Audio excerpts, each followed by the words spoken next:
ముస్లిం మైనారిటీలకు కూటమి ప్రభుత్వం అండగా ఉంటుందని, అలాగే ఆ అల్లా ఆశీస్సులు అందరిపైన ఉండాలని సిటీ ఎమ్మెల్యే ఆదిరెడ్డి శ్రీనివాస్ అన్నారు.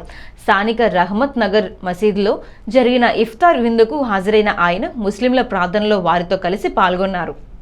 ఎమ్మెల్యే ఆదిరెడ్డి వాసుతో పాటు Janasena city incharge Anusri Satyanarayana, Al Sami group MD Mohammed Abdullah, Hitakarini Samajam chairman Yalla Pradeep Kumar, TDP city అధ్యక్షుడు మజ్జి రాంబాబు, మసీదు కమిటీ సభ్యులతో కలిసి ఇఫ్తార్ విందు స్వీకరించారు. ఆదిరెడ్డి మాట్లాడుతూ ముస్లిం మైనార్టీల అభివృద్ధి కూటమి ప్రభుత్వంతోనే సాధ్యమైందన్నారు.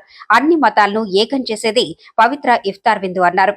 పవిత్ర రంజాన్ మాసంలో ఉపవాసం, ప్రార్థనలను మనల్ని ఆత్మవిశ్వాసం, కరుణ, సోదరత్వం వైపు నడిపిస్తాయన్నారు.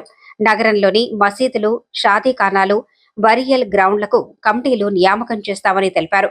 తెలుగుదేశం పార్టీ, ముస్లిం మైనార్టీ నాయకులు, మత పెద్దలు పాల్గొన్నారు.